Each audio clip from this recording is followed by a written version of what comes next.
Live on Facebook. Live on Facebook, April 9th, 2019. Talking today about a new field of medicine with Dr. Kurt Fisnick. And we appreciate you being here today, Doc. You bet. Thanks for being here every week. I was just taking some notes and looking at some things and today you want to talk about Senolytics a little bit, didn't you? Yeah. I found a YouTube video that I thought was kind of I don't know. I thought it was kind of good, and so yeah. I want to play this video. It was a video of Norm Macdonald, that comedian. He's kind of funny, and he says that he's talking about heart attacks, and he said here we got all these different things. We're all worried about plane wrecks and car accidents and terrorists and all this stuff. He said your chances of being attacked by your own heart is more likely than being attacked by a terrorist. Right. And I just thought it was kind of cute. It was kind of funny. So he goes through and he talks about, he says, we're so worried about all this other stuff. He said, why don't we pay attention to our own health? Yeah. And figure out how to attack the heart before the heart attacks us. Yeah. As they're drinking Monster drinks and eating Twinkies. That's right. And he said, so his main goal in life every day, he gets up and he looks in the mirror and he goes, I'm not going to die. That's a good proclamation. Right. So his goal in life is just, I'm not going to die. And I thought that was kind of funny, and that's his secret to longevity. It is. Good positive attitude and great proclamations over yourself. That's right. And so I thought that was kind of cool. And do you know who Aubrey de Grey is? I do. He's one of the forerunners in the anti-aging movement. However, he looks like Father Time. He does look like Father. But how old is he? 195? I think he's like 50 something. But he looks like 95. Oh yeah, he's got that long beard. Looks like he could be with ZZ Top. He looks like he could be with ZZ Top. I met him out in California about 3 years ago. Yeah, I was shocked when I first saw him. I was like, really? You're promoting anti-aging and you look like you're ancient. Right. But, so he says that with senescence, like what we're talking about, he said that, society or science is finally kind of catching up to some of the things that he's been talking about for nearly 20 years. Yeah, I was just doing a little research myself, and actually they discovered these cells in the 50s. But nothing was really done further than that until around 2008, 2011. So when they really started researching into, well, what do these cells do anyway? And I love the non-medical name for them, zombie cells. Zombie cells. Yeah. Zombie cells. Zombies. And they are zombies, and they literally destroy you. Well, when we talk about senolytic cells, and zombie cells, the whole thing is that, like I posted on Facebook this morning, Andrea, when you're driving down the road and you're in a hurry, inevitably somebody's going to get in front of you, right? Oh yeah, sure. Somebody that's just kind of driving around like, oh yeah, look at the bird over there, right? Get out of my way. Looking at the trees, looking at the leaves and the trees, right? They're going to get in your way on the day that you're running behind. Right. Mm-hmm. And they don't just get in your way. They go in, they're going to the same place that you're going. They go out of their way to get in your way. Yeah. And so what happens is that they stop you from getting to where you're supposed to be. They put you behind. And I kind of compare that to senolytic cells. Okay. Senescent cells. And the reason why is because these are the cells that get in the way of your body getting healthy are typically those senescent cells. So, I mean, the articles I've seen, it's basically a cell that is dysfunctioning and has kind of gone into a dormant state. Is that true? And then in that dormancy state, it gives off toxins. In fact, I have a quote here. Somebody said, zombie cells create a cocktail of foul factors. These zombie creations produce inflammation and drives just about every disease of aging. Yeah, right. That I wrote that down too. I wrote down some stuff that, they accumulate with age, and they're responsible for a lot of the diseases, fibrosis, compromised regeneration, things like that. But I don't know if it's because they go dormant. They're really. What's I don't know wrong with them? Where'd they come from? Why are they Yeah, there? I really wouldn't even say that they're dormant. I think that they're like that guy driving down the road in front of you, and they just don't want to get out of the way. And in the case of a senescent cell, all of our cells are programmed with a certain amount of life. Like this cell is only supposed to live this long. Uh-huh. And what happens is that they don't listen to the message anymore. They don't listen to the message. Right. Or, I saw a lot of information that it's basically DNA damage that produces these cells. So then you're looking at radiation damage, x-rays, flying a lot, toxins in our environment, things like that. They kind of put them in this state. Yeah. And I don't know, like I was reading on it too, because I thought radiation, and they said that radiation really doesn't accumulate, but the damage from the radiation does accumulate. Yeah. Yeah. Damage, yeah. But we're hit with DNA damage all the time, every day. Mm-hmm. So our DNA is being damaged, and then it's not being repaired, and those damaged cells aren't being taken out of the picture. Right. It was, like a lot of factors that we've talked about. As you age, your body's ability to remove them lessens. Like children can get rid of them easily, I think, more than older people. Just like everything, we don't repair as well. We don't, all kinds of things we don't do as well. And so there's a buildup of them as you age. Yeah, the accumulation of those. Yeah. And what happens is that when you're younger, the other thing that happens when you're younger is that you do have a better stem cell system.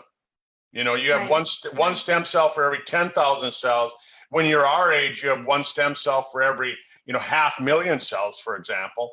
And when you get to be my parents' age or your mom's age, you have one stem cell for every 2 million cells in your body. Yeah, I've heard I'm down to like 5%. I don't like that. I'm trying to extend that. Yeah, so you have these the decrease in the number of repair cells, because that's what they are, the repair cells, and then on top of it, your stem cells have gone into senescence as well. Right. And as the stem cells have gone into senescence, the body just doesn't repair as quickly. Okay, so a really quick definition of senescent cells would be what? For people who want to just share this information with others. Well, I think my definition really would be, it'd be those cells that they're getting a signal that says, hey, something's wrong, please die, and they're not listening to it. Right. That's what I would say. That's a good definition. Cells that should be dying and getting out of the body that refuse to leave. Yeah, they're just not listening to the message that the body is sending and saying, get out of the way. We can't replace you until we get rid of you. They're like a bad boyfriend. It won't go away. Is that how it is? How about that one? And then you got to call the sheriff on them, right? Right. Yeah, let's get the sheriff. Right. But so I just wrote some things down here. So a lot of the research that's been going on for the last 15 or 20 years has really been going on using chemo chemotherapy type drugs to selectively remove these senolytic cells. You know how I feel about that. You feel the same way that I do, but really that's what the researchers, even Aubrey de Grey, he says that's the number one approach, is using a drug that will take out those senolytic cells, but the damage that it caused to healthy cells. Right. It's an exchange then, really, because the senolytic cells are causing damage to good cells around it. And then you put chemicals in there that cause damage to cells. I mean, what's the exchange there? It's like pretty even then. In fact, I'd probably go with keeping my senolytic cells rather than putting more toxins in my body. Yeah. Well, I mean, you've heard me say that last summer, Mayo Clinic made a great big announcement that they were going to be the leader in anti-aging medicine. Yeah, I heard that. Right. And guess what they're basing all of their stuff on? Drugs. They're basing it on chemotherapy. Yeah. They found that a certain chemotherapy, which that's what it does, is it goes after the damaged cells. But like we just said, like you were just saying, collateral damage. The collateral damage. That's the word I was looking for. The collateral damage is too great. So what's option number 2? Finding something natural that will kill our senolytic cells. Yeah. Or preventing the cells from going into senescence in the first place. There you go. Right. And I think that's the big option, is prevent them from going into senescence in the first place. Don't let them become that Sunday afternoon driver on a Tuesday afternoon when you're going to your appointment. Right. Right. And so how do you do that? Is that you continually remove the cells from the system. You know what that's called? No, what's it called? Oh yeah, apoptosis. No, that's when the damaged cells explode. But autophagy, you've heard of autophagy, right? No. Mm-mm. Oh, so autophagy is when your body goes through the process of taking those old, dead, dying cells and pulling them out of the system. Ah, okay. Right? Say that again. Autophagy. AUTOPHAGY. Okay. Right? And then there's something called a mitophagy, that's basically when you're taking those cells, and as you're taking them out of the system, you're also taking them apart. Because our body kind of has more or less like I don't know. I mean, I like to go to swap meets for old car parts, and I buy, swap meet parts. I know you refurbish old things as well, right? Mm-hmm. And so you're reusing parts, and right. So the body does that. The body is really efficient at taking things apart and then reusing them to rebuild cells. Okay. And so this is where a lot of the science is going now, is how to take and get the body so that we remove those cells and preventing it in the first place, and not just trying to repair the cells, because if you try and repair some of those cells, they're too far gone. Yeah. Too far gone. And so, I mean, when we take a look, like here, I'm just kind of going over a few things that I just took notes on this morning. When you take a look at senescence, it causes organ failure, and it causes all of the aging diseases. But let's just look at, like, say, osteoarthritis, for example. Osteoarthritis is where the cartilage gets damaged, and it's causing cell death inside the cartilage, and that causes the matrix to break down, and that's why the joints tend to wear out. So the stem cells, what we've done over the course of the last 15 or 20 years is we've figured out that we can take stem cells from a younger person and we can put them into an older person. And so we put those new stem cells in. I can give myself a new joint by doing that. Right. So that's one way that we can do that. Or we can take and we can say, well, why don't we take and get the body's natural stem cells to start working better. Mm-hmm.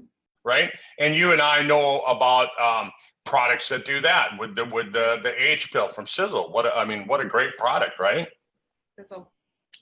Yeah. I mean, just tell people a little bit about, kind of your story. What's the H pill done for you? Oh, restoration for sure. I call it the restoration product. My skin has improved greatly. My You look mind, great. my mind cleared out. Like I couldn't remember numbers. I couldn't remember anything. And that was within the first month. I could remember again. It was amazing. And it's still amazing to me. I still, to this day, I'll do things and I'll go, oh my, I couldn't have done that before. And now I can do it. So it's just amazing. Got rid of nerve pain in my body. After 4 months, neuropathy left. After 7 months, an ankle nerve that I had a lot of pain in, that just went away. Fixed the veins in my hands. Like they used to be all puffy, like my mother's, who's 23 years older than me. And you just hold your hand up and they'd be all, these wrinkled little worms on top of your hand. What about your hair? Oh yeah, my hair color is coming back. It's a little light, still up through here. But in the back, it's back to its deeper red color that it used to be. My eyesight's improved. I mean, it's just basically restoring a lot of things that I can tell on the outside. But what I'm really excited about is that if it's doing that on the outside, it's doing it on the inside too. That's right.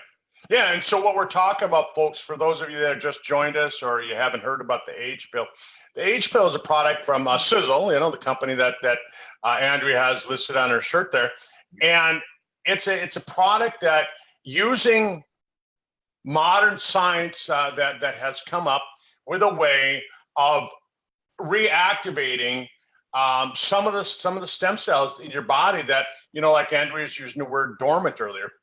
Mm-hmm. In this case, it really is. It's cells that have kind of gone into a dormant state and bringing them back to life and getting your body so it reactivates, but gets those stem cells so that they multiply as well. So at our age, instead of having one stem cell for every 400,000 or 500,000 cells, we can start moving back toward what it was like when we were younger, when we had one stem cell for every 10,000 cells. Yes, definitely. I went for a walk with my dog, with Chewy, this morning. I've been doing it every day now that it's finally getting nice out, and I just noticed that, compared to 2 years ago, I can walk so much further. That's awesome. Yeah, I just really like that. I can feel it. So another thing that we can do besides the age pill is something called intermittent fasting. Are you familiar with that? Oh, very. Yes. Yeah. Tell folks what intermittent fasting is.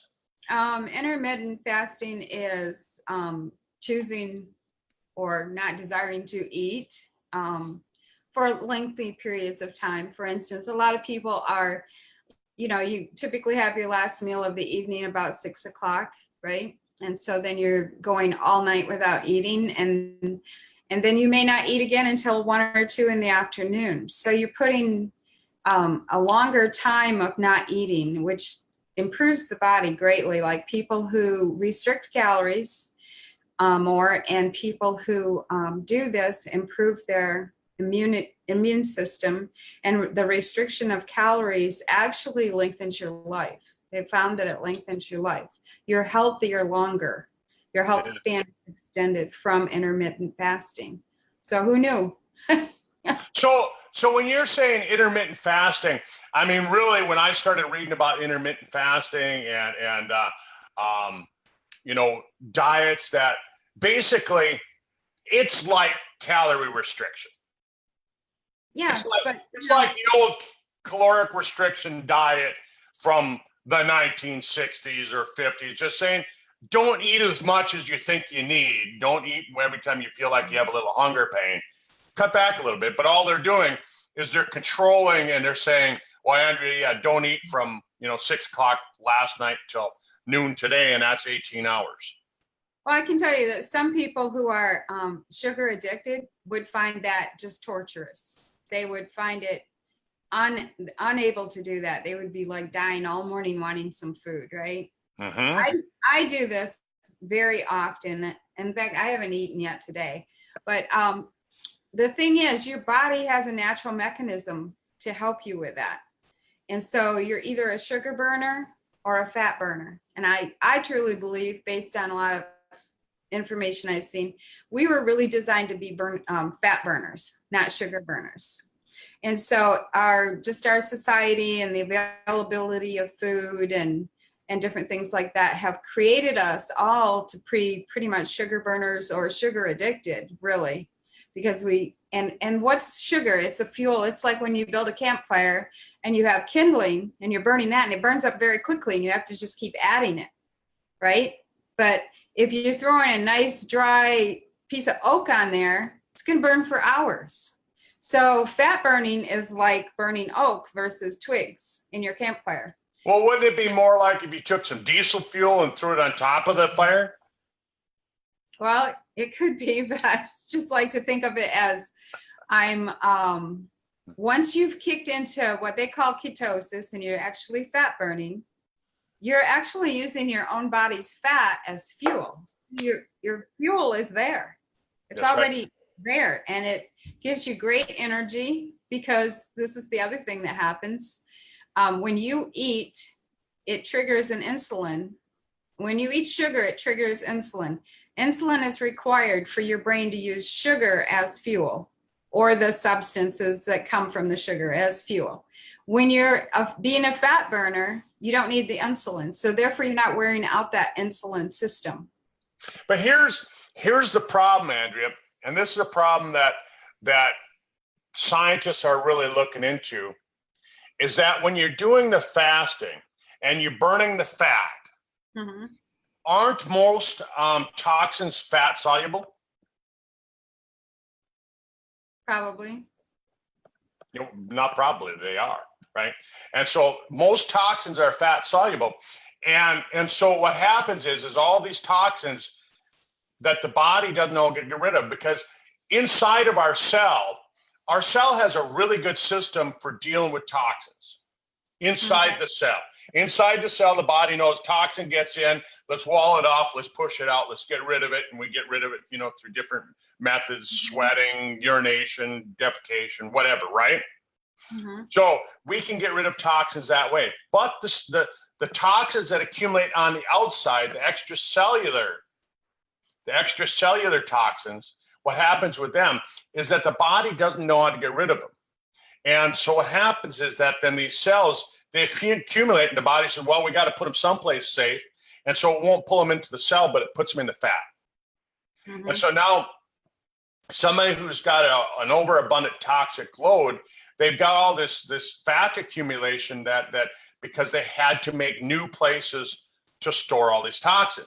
So if we're going through this intermittent fasting that you're talking about, they found that the body won't burn the fat if it's loaded up with toxins. It'll sit there and it'll start burning your muscle more than it'll burn the muscle more than it will the fat, because it doesn't want to re-release the toxins back into your system. So You have to eliminate toxins. So that's basically where I was going. Yeah, you have to eliminate the toxins, get the toxins out of the cell. And we have a great product for that from Sizzle again. Guess what that product is?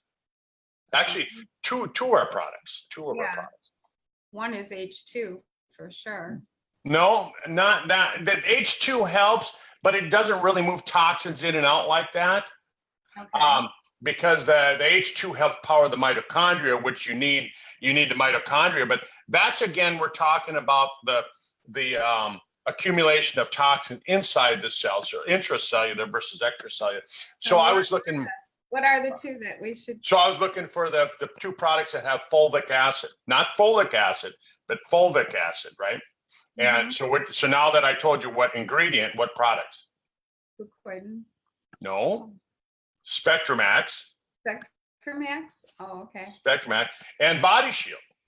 Body Shield. I can't ever remember the name of that one. Yeah, because fulvic acid is kind of one of those miracle molecules. That's what the scientists said when they discovered it.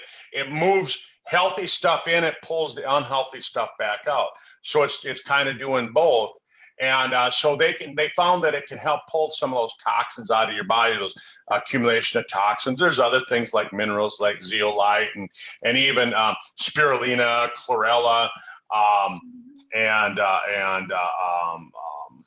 I'm trying to think some of the other things that we can, cilantro, you know, you throw that in your Mexican food when you're making like a meal, right?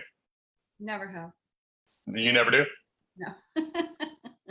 But so these things will help move that stuff out. But now when you're doing that intermittent fasting, it's going to make it more effective in burning that fat. But getting back to this whole senescence thing, so they started working on these senolytic drugs like chemotherapy that selectively induce this apoptosis in some of these cells. But the problem again being that we're gonna kill off some of the healthy cells, and so now we want to start looking at what's a good second choice, I guess. If chemotherapy, if like people like Aubrey de Grey is saying that chemo is like the first choice, you know, what would be the safe, effective, side effect free type of approach? Why don't you tell us? Well, so they found that certain ingredients that come from plants like strawberries, but you'd have to eat like a ton of strawberries in order to get the ingredient. But they found that certain ingredients that are found in fruits and vegetables will take and they'll help with this, getting rid of this senescent cells. Mm-hmm. So we want to make sure in from when we're, you know, little young people, we want to start eating fruits and vegetables. They found that extract from black tea helps with getting rid of senolytic cells. They found that, and I can never pronounce this one right. I call it quercetin, quercetin. Sounds good. You think that sounds good? Sure. Right? But they found that these cells help with reversing the cells and getting rid of the cells that are no longer functioning properly. So that's kind of cool, and I know there's some other science on it as well, and I know Tom's working on a product. Yes, I heard that. It's gonna be quite the bomb. The bomb. Yeah.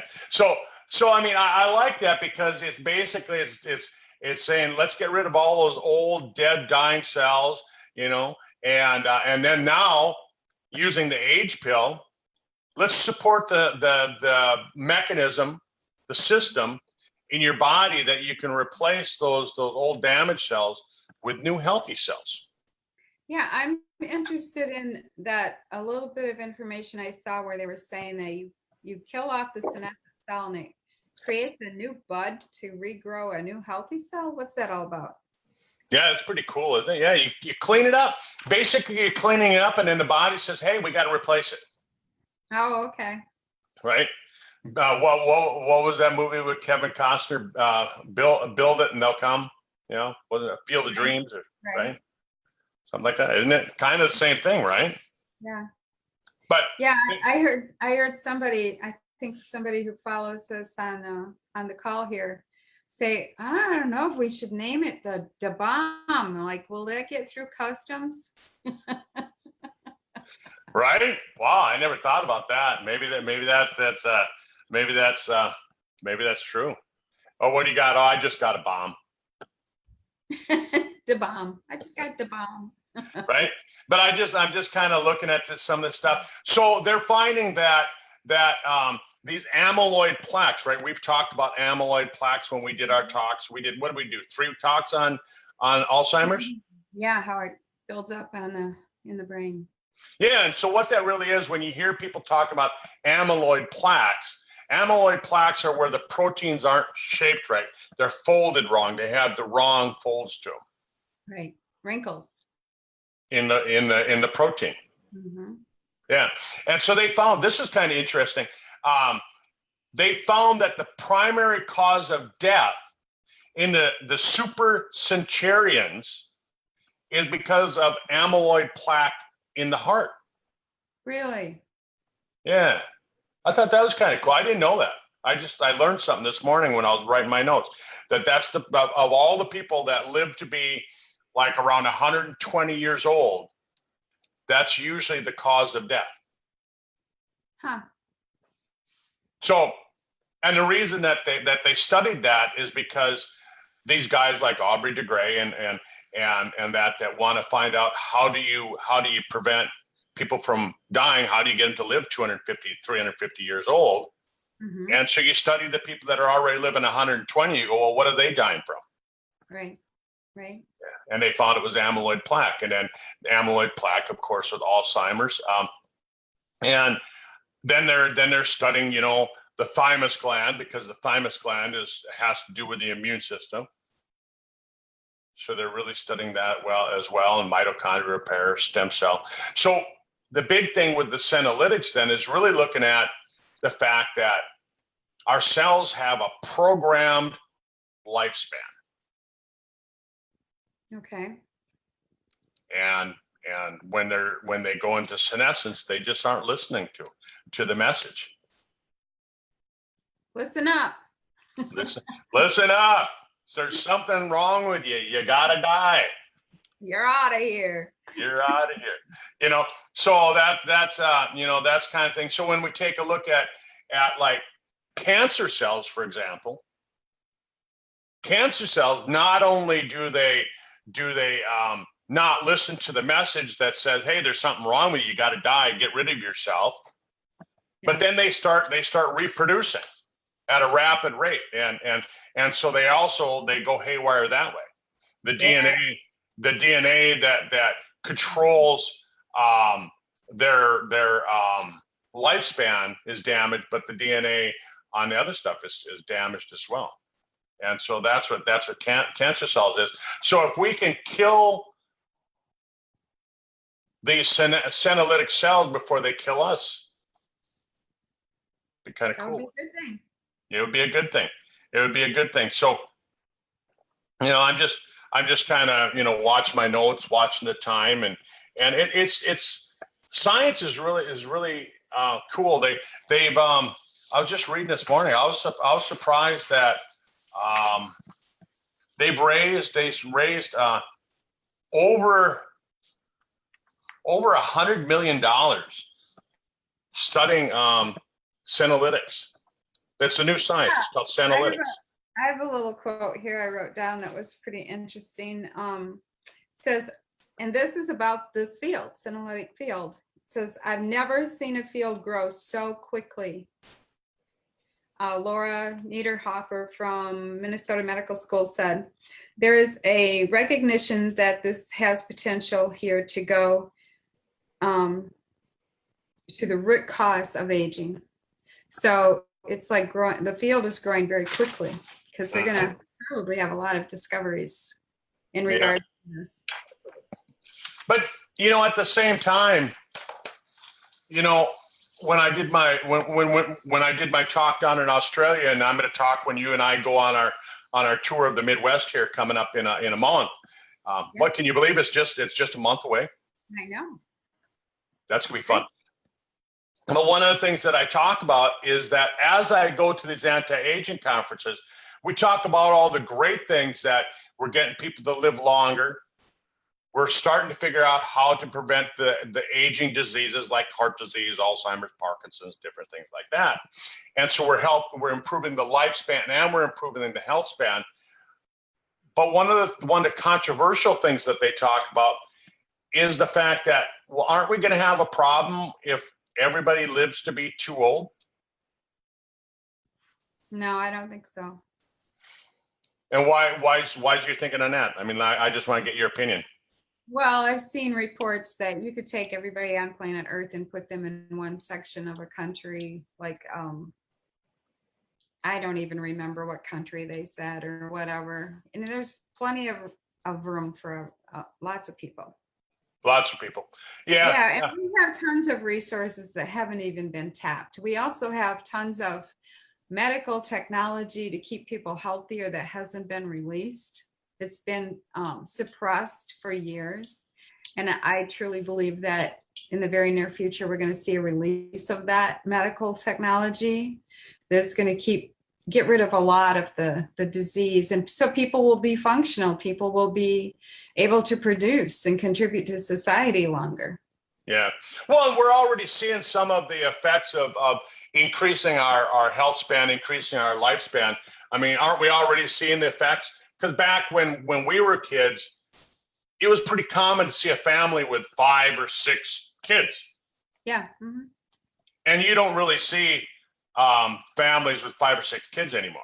Oh, I just saw a report that a country that doesn't maintain 2.1 children in growth per family the country will actually disappear. Yep, because they're not producing enough children to replace the old people.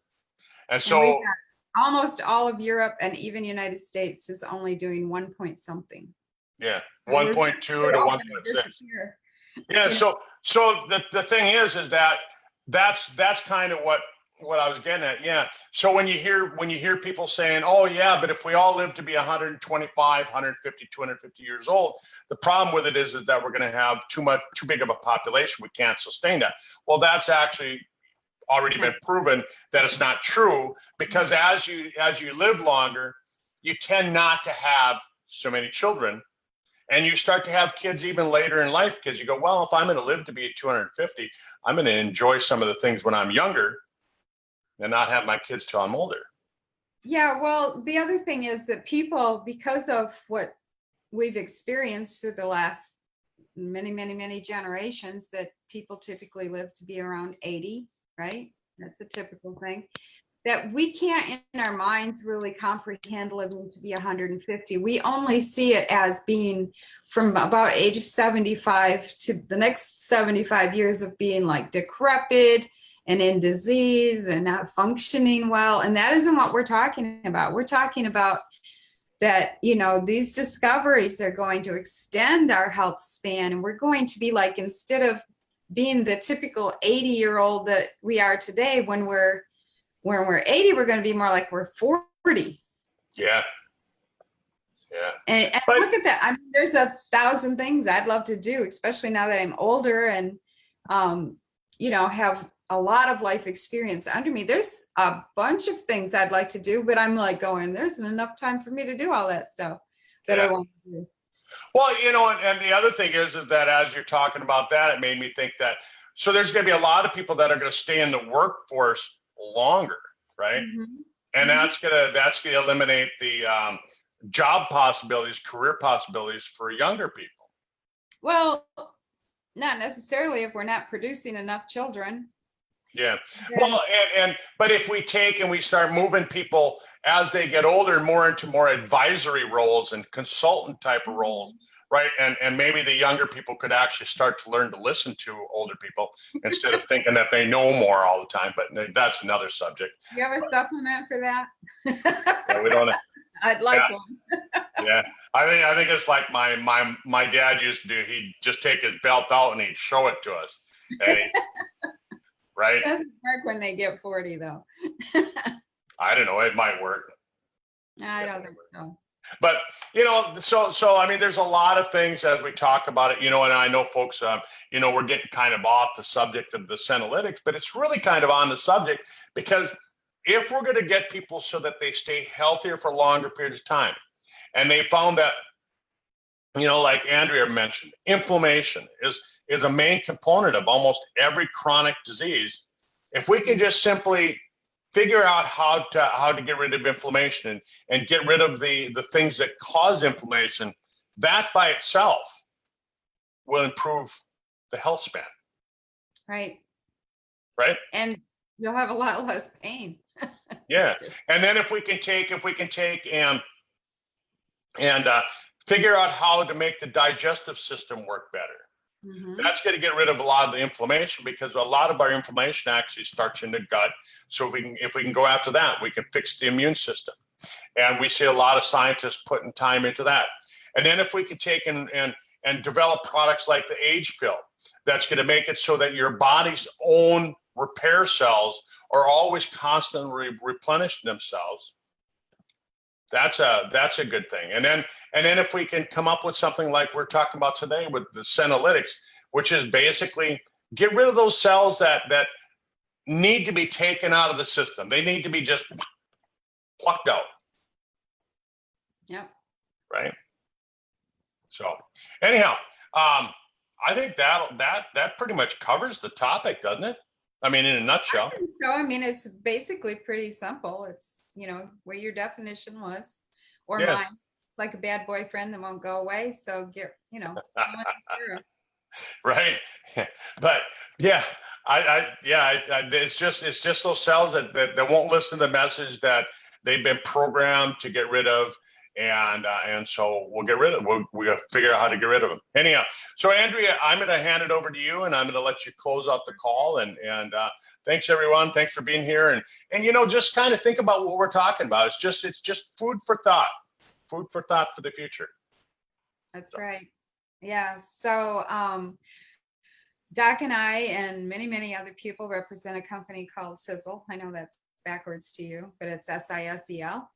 And this company is founded by a man who decided that he needed to introduce to the world non-toxic substances over 30 years ago, which is pretty amazing.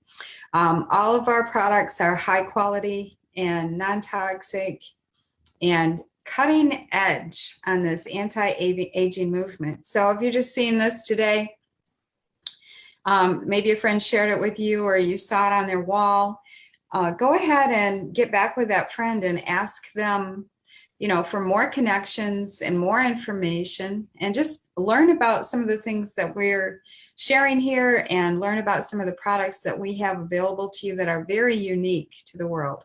And I think you'll be happy that you did. So thanks for joining us. We'll see you next Tuesday at noon on the Doctor's Clinic with Doc Viz and friends. Hey, thanks, Andrea. Thanks, everyone.